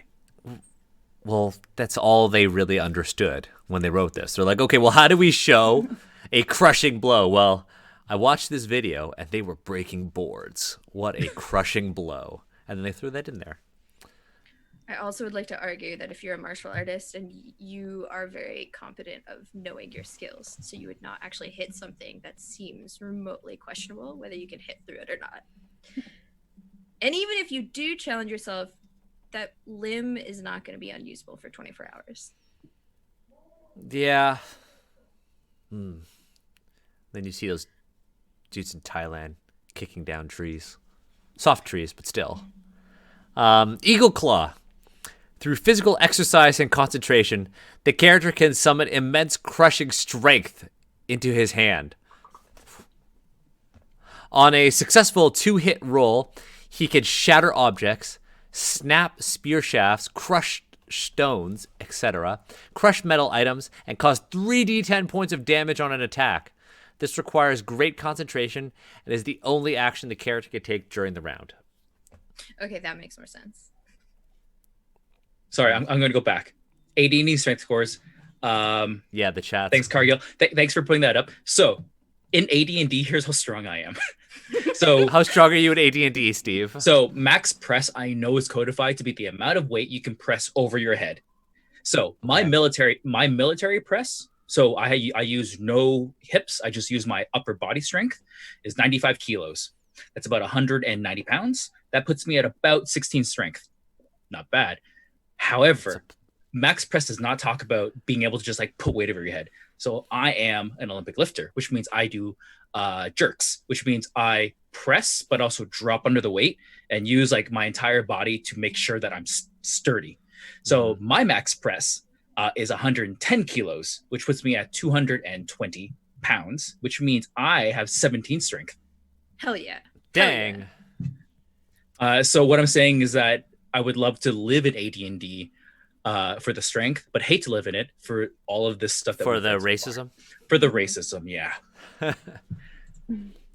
Okay, let's go to throw. So it's fall. Learns to fall and roll. It's pretty standard. Instant stand. That's something that's been mentioned. After learning to fall, the student learns how to gain his feet quickly, either by rolling up. Oh, no. Oh, God damn it. They went that way. Oh, God damn it. After learning to fall, the student learns how to gain his feet quickly, either by rolling up to a standing position or using an acrobatic jump. We're talking about a kip up here. Normally, 1 round is required for a character to gain his feet, but a character knowing this maneuver can regain his feet automatically instead of making an attack. He may do other actions in the round if he has attacks available. So, like, how would that work mechanically? Like, if you're in the defensive in initiative and, like, your opponent is like, I'm going to, like, press you down into the ground or trip you up. So then do you have to mechanically say, I'm going to fall martial arts style, and then instantly use the instant stand? Or is the instant stand, like, baking in the first skill, fall? I think they don't really say if instant stand if fall is a requirement for instant stand. But I think when you're making... Because then that's like a waste of 2 chunks of your action. Yeah, I think you have to have both, because that's what it says. It says after learning to fall. So that means you have to have fall. So if I look at the table, if you know Taekwondo, you have throw 4. I assume it means you look at the table for throw. Number 4 is what you get. Yeah, you have great Compared throw. to Jiu-Jitsu, that has 1, 2, 3, 4 listed explicitly. Mm-hmm. So yeah. Yeah, it's just... Yeah. Let's just move on. I think we're gonna get caught in the nitty-gritty of it. Yeah. Because I know Akemi's got to go in, I know, like 15 minutes, right? Something like that. I want to see Akemi hurl someone with his next move. Yeah, so I was like, let's go to hurl. I'm waiting for Akemi. This type of throw relies on a great deal of strength and less on leverage. The character... Yep. Yep. Yeah. Right. Yeah, we all know that's wrong, right? The character can attempt to pick up an opponent and throw him to the ground 1d4 feet away. The victim suffers double damage from the throw. Characters with immovability can resist this maneuver. A successful 2-hit roll must be made for the hurl to work. If the roll is failed, the character loses all remaining attacks for the round and automatically loses initiative for the next round. So if you can't throw something, you straight up just miss your next turn. In AD&D are 2-hit rolls against armor class always? Like roll to hit? I don't know. Okay. Because for me, my point of reference is 3rd edition. It's like, oh, you have your touch AC, your standard AC, and then your flat-footed AC. Which I miss. For hurl. Yeah, that makes more sense. Mm-hmm. Tell us about hurl, Akemi. Yeah. Lift with your thighs, not your back. Yes. Step where they are not, and oh look, I'm still standing and you're on the ground now. Like, I am not very big. I'm pretty strong, but I'm 5'1". And it's far more effective for me to do a number of throws on people who are significantly bigger than I am. And it's not because I'm trying to muscle them onto the ground. Yeah, I think the way this move is written is very interesting because it kind of evokes more of a Hulk buster, kind of like, I'm throwing you. Yeah. Like, I'm actually it's like going a pick to up throw and... you. And like throw. Right. And I don't know, I don't think any of the martial arts that they've listed here standard practices, we don't train in overexerting weightlifting on that level. Yeah. And then there's the great throw. Tell me more. Picking up any weight over your head is so dangerous. Yeah. There is so much can go wrong. And like if it is like an awkward weight, don't even attempt it. Like, don't even try. Because you're gonna hurt yourself. Yeah, and like humans are like funny shaped and move. So yep. Mm-hmm.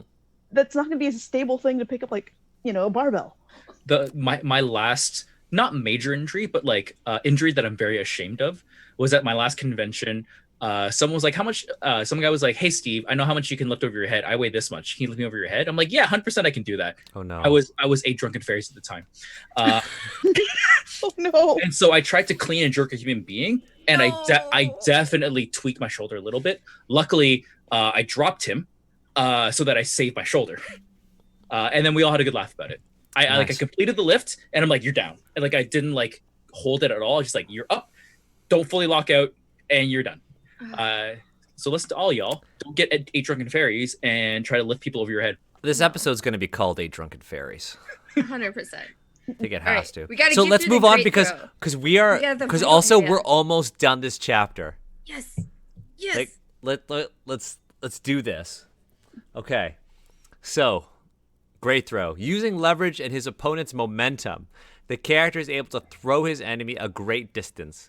A normal 2-hit roll must be made. If the opponent is stationary, the character can throw him 1 foot per level. If the victim is charging the character, the distance thrown is 6 feet plus 1 foot per level. The victim suffers triple normal damage from the throw. If the 2-hit roll is unsuccessful, the opponent has countered the move, and the character is being knocked off his feet, automatically losing initiative the next round. Akemi, Aikido. Yep. I think this is what they're trying to invoke here. Kind of. Or judo.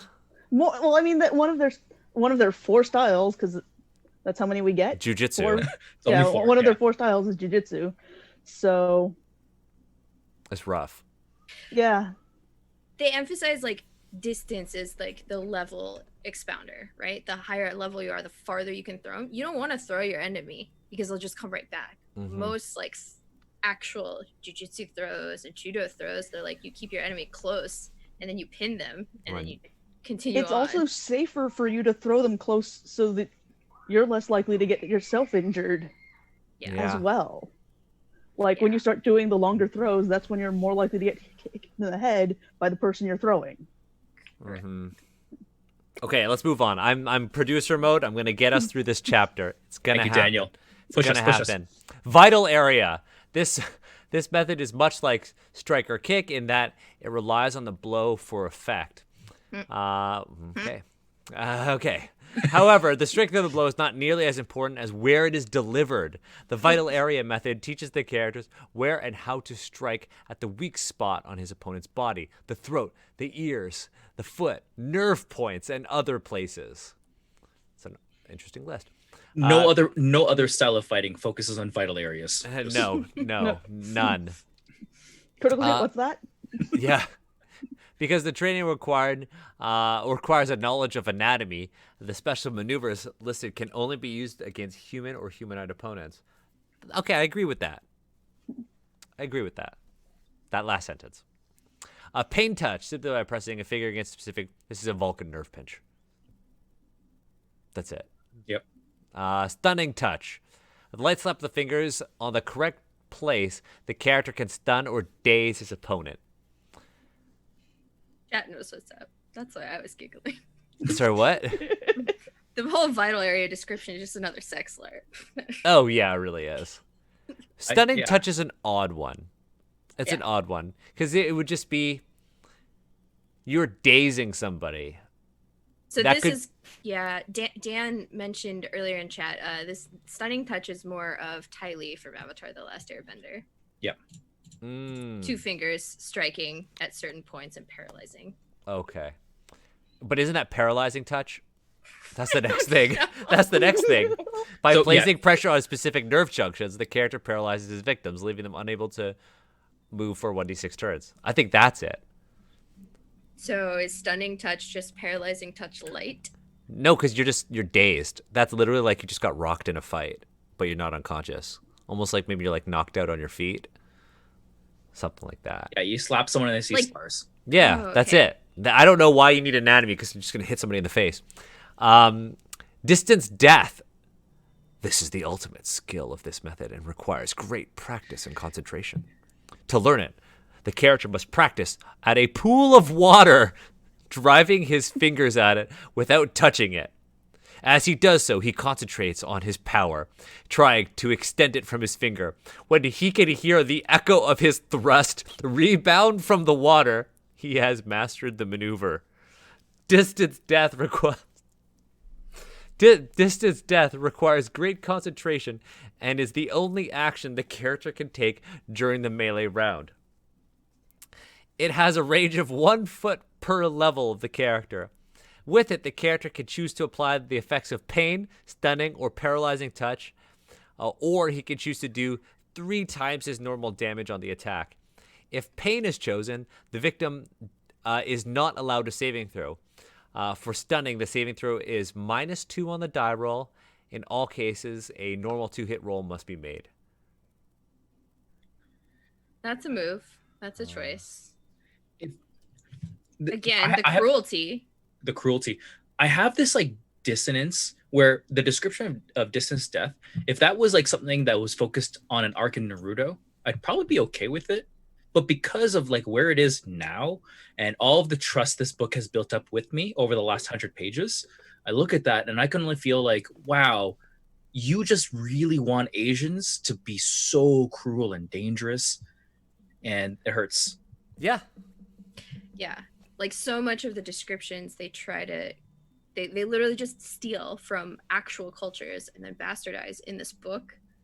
Like it would have been better if they leaned into the Naruto fantasy. Like that would have been a better book to have here. Totally. When we did that magic, Mahar mentioned, or somebody mentioned that like all those exclusive spells to this book were basically the those dangerous curses from Harry Potter.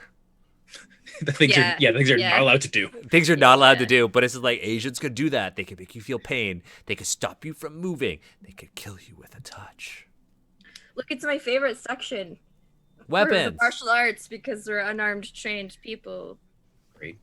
Yeah. So, well, good, because all you're good at is catching weapons, breaking weapons. Yep. Steel cloth, though. Steel cloth. Steel cloth. So What? this this is what they just took this from action movies. Yeah. This is from action movies, and then gave it a name. Oh Yeah, my the God. entire weapon section is just action movies. Catching weapons, breaking them, which it almost feels redundant because some of the other moves give you that ability to. Yeah. Okay, let's move on. I'm pushing us. Yeah. Mental and physical training. These maneuvers are gained by the character in the course of training and reflected upon his superb control over mind and body. They do not belong to the categories of principal methods, as they can be learned by practitioners of any method or style. And we did talk about martial arts and, mental training and discipline, but then they went into blind fighting, iron skin, and levitation. That's a thing. So the character gains all the powers of meditation, explained under Shikenja. So Daniel, I'm gonna pause you here. I apologize. No. Unfortunately, Akemi, you do have to leave. Oh, I totally okay. understand that. But Akemi, I don't want you to leave without having to plug, because obviously you are amazing. Yeah. We love the stuff you do. I'm gonna link your itch.io. Is there anything else that people should know about you to get in contact and follow you and learn more from how great you are? You can find me on Twitter at NinjaPenguinAM. You can also find my games, or some of my other friends in my games at DoomLegionGames.com. And have a good evening, everyone. Dope. Thank you for being here. Thank you for being Bye, here. Akemi. Back to work. Yes. Back to work. Enjoy. Okay, now I'm going to have to resize our overlay. Yes, I want to give you like a quick... Oh! Okay, well, I hope everybody enjoys the way that looks right now, because I'm going to have to... Oh, it's like right on my chest. Yeah, I know. I'm going to have to fix this. Oh, man. So while you're fixing that, Steve can probably read for mental training, but I still want to point out the fact that of the 4 codified martial arts listed in this book, Taekwondo gets no mental training. And that just says something how Gary Gygax and co felt about Taekwondo. Yeah. Pretty negatively. Maybe I know I'm running out of time. Daniel's gonna get mad at it. I'm gonna ask you a question anyways, because Daniel will forgive me. Steve, when it comes to Jess, when it came to like your mental training and what have you, like what does that mean to you from your Taekwondo lens, so we can really see what Gygax missed here? Sure. Every single dojang that I trained at under a Korean martial artist, like we start and end with meditation. You are sitting, kneeling on the ground, complete silence. Go do push-ups if you get like your 5-year-old who wants to like wiggle. No, we learn how to be still, and we learn how to find inner calmness. And that's how you start and end a session, because you can't have physical training without mental preparation.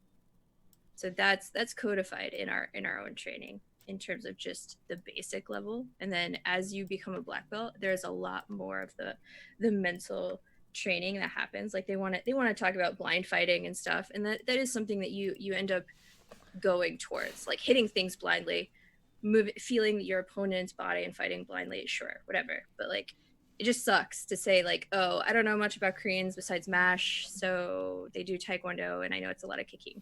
Yeah, like that's it. I think Ken draws a really good parallel in that at this point in time, Taekwondo is not part of the Olympics. Yeah. And I know they're pushing for it. So yeah, I was a kid, like tiny little me was like, oh, it's gonna be the Olympics. Yeah. So yeah, it's also, we don't talk about Olympic Taekwondo to begin with. Okay. That's I'm gonna send you a DM because I want to know. That's juicy. Anyways, Daniel's getting. I apologize to Daniel by reading into mental and physical training. Hey, Steve, you know what? You could do whatever you want. I'm here to do this. We're doing a project here, and I want to get to the end of it. Steve, we've embarked on this long journey. Yes. Okay, so we've kind of gone through why these aren't very good. Very good. So we've talked about the mental aspects of martial arts already in the previous stream. So I don't want to dwell on that too much. But what I do want to get to is this idea that Asians are all mystical and magical, with iron skin and levitation. Yep. So we can change our physical composition so that we are more resistant to blades. This is something that you see in a lot of Gongfu movies. And these are things that are talked about in Chinese culture. But they're talked about in Chinese culture with context. Here it's just like any martial arts, you can stop blades. Like if any of you have seen really, really classic movies like Executioners from Shaolin, like people block blows with their blades, or Inner Armor. That's a thing that you see in Chinese culture all the time. That in and of itself is not racist or problematic, but it's the fact that it's there and it's out of context. Mm-hmm, mm-hmm. So if they explained the idea of the inner alchemy, right? And how that's supposed to, culturally, how that's supposed to basically allow you to use iron skin, then it would be less problematic. But it's just here. It's just cherry-picked. And that's what makes it bad. One of my favorite movies with the iron skin is Five Deadly Venoms. Five That's Deadly Venoms is a very, movie. very nuanced take on like what it means to be a martial arts master. They have these 5 mystical assassins, and one of them is the Toad, compared to like the Centipede, the Scorpion, the what have you.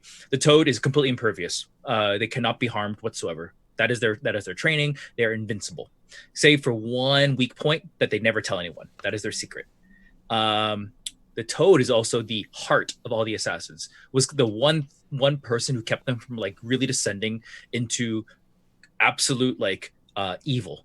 Mm-hmm. So of course the Toad dies and is assassinated by, I believe, the Centipede, who shares the secret of it, and the Toad is killed, and that allows the world basically to descend into like this horribly violent thing. And that is a very nuanced take of what it means to like fight against oppression and things like that, at least the way I read into it. Yeah. So again, now is your point. Context matters. People write these things like iron skin for a reason. And the reason is left out here, and all we have is the appropriation of something that seemed kind of cool on film. Yeah. Same thing for levitation. But that further feeds into the stereotype that Asians are mystical and magical by nature. A lot of people in the chat are talking about doing a watch party. We should do a watch party, like a Netflix party of some sort of martial arts movie. So let's organize that on the Discord. I'll throw a link. Thanks, Steve, because I set up Nightbot, but Nightbot isn't working for some reason. It's okay. I'm backup Nightbot. That's my nickname. That's great, Steve. Badass. Discord should work. Somebody try that out. It should work. Let's stunning and incapacitating. It works. It just doesn't work through Streamlabs, so I can't Streamlabs to Twitch to Nightbot apparently.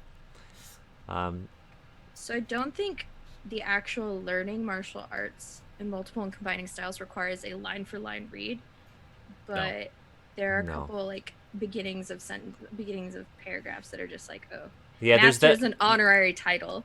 Well, there's also character class. Masters, I have valuable secrets that can be taught only to a select few. Yeah. Yeah. Let's see. Politics and masters. Conquered peoples are often forbidden to learn or practice their arts. See, that's actually not that bad. If you think about it within the context of martial arts and you think about something like capoeira and the roots of capoeira in dance, music, and oppression. Yep. That's actually like really solid. This is the first stream where I've had more than one good thing to say about this book. I would hope so, given that martial arts is the most unique and most valuable thing that they claim we provide that we to the provide. Oriental Adventures.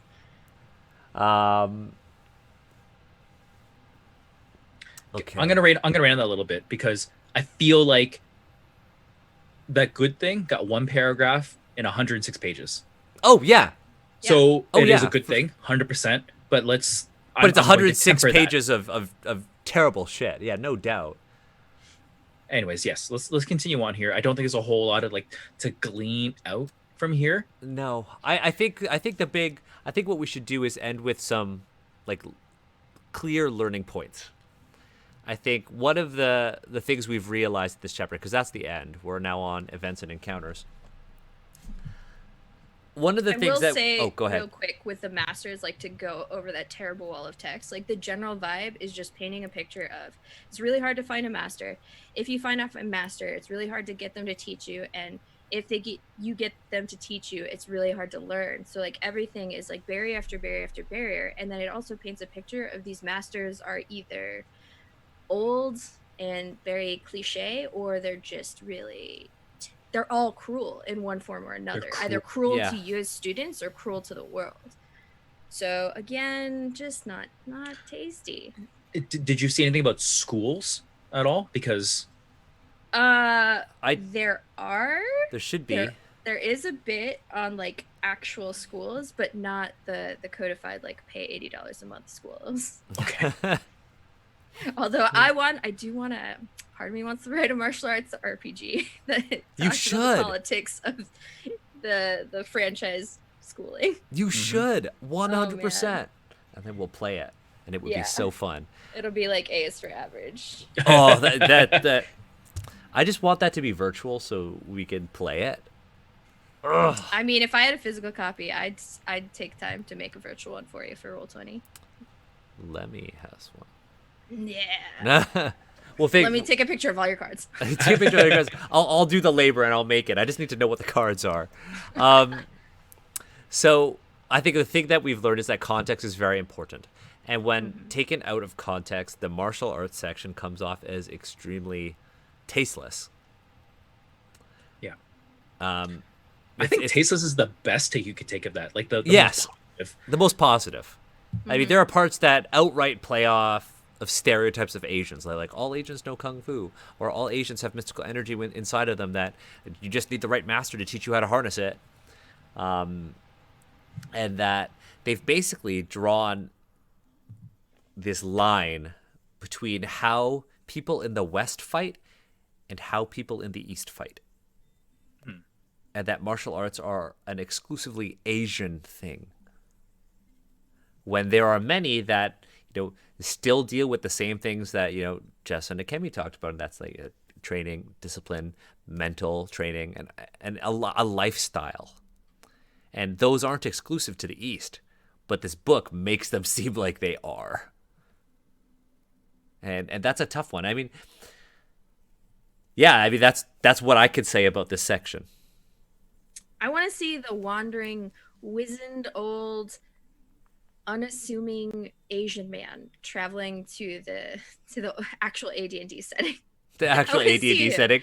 Yeah, because he's gonna secretly train some white people, or you're gonna secretly have to find him, right? Like that would be interesting. Oh, or what if we basically took all these tropes and put them in an Occidental Adventures? Right, we have talked about that.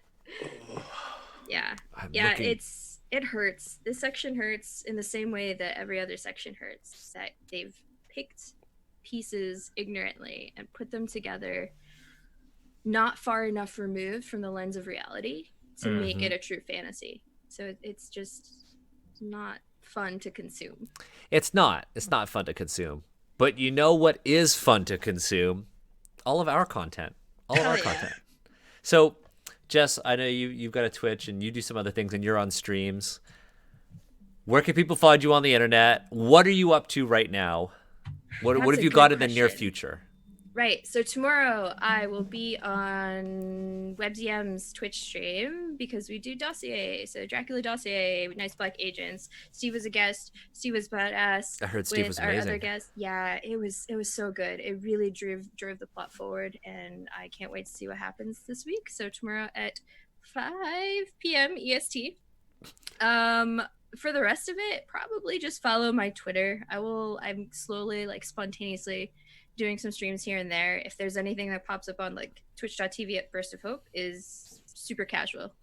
Earlier this week we talked about My Hero Academia and like how it centers as a shonen that is anime, yes, but it's not about the heroes, it's about the heroism and regular acts. So it was really cool. Nice. But yeah, I think, to be honest, it was really tough to say yes to, like, yeah, I want to stream today. And I double checked with Daniel to make sure we were going to stream. And it's easy to get lost. And right now, everyone's worldview is very large and hurt. But if we have the ability to affect change in our immediate scopes, I think we should continue to do that. And for so many of us, we're content creators. So we have to continue to do what we can to fight back. And take that for what you will in whatever personal aspect that you can do. Yeah. How about you, Steve? What have you got going on? Best-selling author, you? I talk about every stream, but if you really like the work that we do here, pushing for representation and good representation and really lifting up Asian voices, check out unbreakablerpg.com, an anthology. Volume 1 is anthology of all Asian creators. And what have you. Volume 2 is in the works. If you are an Asian creator, even if you're brand new to the scene, like I once was, by all means, please sign up. Please check it out. There is definitely a place for you, and we can like figure out where that can happen. Unbreakablerpg.com, scroll to the bottom, put down your contact information, and have your voice be heard. You can also follow me on Twitter. If you are in the Toronto area and the current violence and tensions, you feel like you need to act, please send me a DM. Tomorrow at Christie Pitts, we'll be organizing a little bit to really focus on the violence that is occurring. If that is interesting to you, please reach out to me and I can give you some details and we can work together and support each other. Everyone who is listening or watching, even if it's offline, stay safe, take care of each other. Yep. And that's a really good point to bring up, because a lot of people kind of, when they talk to us, Steve, they always say, oh, you two live in Canada. That's great. It must be so nice. And the issues that we're seeing right now in the United States are happening in Canada, and they're happening in our city. They've always been happening. They've always happened historically. I'm like, let's be honest with the entire colonization of North America. Yeah. But yeah, something recently happened, actually near my neighborhood ish. On a brighter note, if you aren't in Toronto and you can't organize responsibly with Steve tomorrow, I'm going to be on a stream. It's a charity stream for the Asian American League, Legal, which is a legal defense and education fund. So I'm going to be, this is for Asian Heritage Month, we're actually going to be playing a cyberpunk hack of Lady Blackbird that Kiana is running. It's called We Built This City. It's going to be tomorrow on Twitch at Salty Sweet Games. That's Kiana's channel. So it's going to be pretty awesome. My character has cargo pants. It is confirmed. They're actually cargo shorts, and I have cybernetic legs. I can't wait. Did Lemmy draw it? Lemmy is drawing my character. Yes! So it's going to be wonderful. And Lemmy, how could you do this to me? How could you fucking do this to me, Lemmy? We are cargo shorts stands here. Cargo shorts. Love cargo shorts. That being said, so somebody clip that, by the way. That being said, what else do I have going on? But then, and then put pockets on it that hold weight in the worst possible place, so it looks bad. No. We're talking about clipping your reaction to cargo shorts because I know what we're talking about. Talking about That's called a redirect, bruh. We're talking about my love of cargo shorts. That being said, if you love Asians Represent and you like what we do, you want to be a part of our community, follow us on Twitter at AZNSRepresent. That just popped up in the chat. We also have a Discord, which we'll put into the chat as well. We're going to be making more content. We're going to be quarantined for a very long time. And I don't know if we'll be, attending conventions for at least a year and a half. We'll see. But we have each other. Asians Represent has a pop-in community on Discord. I love all of you. It's incredible just seeing people talk, vent, support each other. And it's exactly what we wanted the Discord to be in the first place. This is a place for us to feel together. It's not just a space for Asians, though. So if you're like, man, I really like Asians Represent, I want to be in the Discord, but I'm not Asian, that's totally okay. Join us, hang out. We'll be doing some cool things in the future. For me, I think one of the coolest things is going to be a Dungeons & Asian spinoff using an OSR game called Knave. Yeah. I am going to be looking for a cast in the near future. Are you okay, Jess? Yeah, I just called you a nerd. Are you gonna be doing like a Google form to like get an interest sheet going? No, I'm going to be using Microsoft Forms. Come on. No, I'm just kidding. That's cool. That's fine. No, so I'm looking for a cast, but it could be you, viewer. It can't be Steve, unfortunately, because Steve's already in our main show. I'm sorry, Steve. Also, because all the characters might have cargo pants on. And Good. Don't invite me to this. But if you are interested, join our Discord. That's where I'm going to be dropping the form, the casting call form. I'm very excited. So once again, join our Discord. Follow us on Twitter every Friday. Next Friday, we're going to be doing events and encounters. Oh no, marriage is in there. Never mind. We're going to definitely not skip this section. We're going to do events and encounters. Then we're going to do monsters. And then I have 3 people who are going to be joining us for our look at the introduction to Kara Tour. 2 archaeologists, 1 sensitivity reader, Daniel and Steve. It's going to be excellent. I can't wait, but thank you folks for joining us. Please take care of yourselves. Steve, you normally say this, but I think it's my turn to say it. This is really heavy material that we go through every single Friday. While we're doing a lot of this emotional labor, you're here with us on that journey, and it doesn't mean that you are affected any less than we are. So please take care of yourselves. I know Steve's going to probably go play some Dota. I'm gonna probably play League of Legends and continue to be awful at that game. But I do it with friends, and it makes me feel good. So please take care of yourselves, rest, and we'll see you next Friday. I keep looking this way, but the camera's over here. Bye.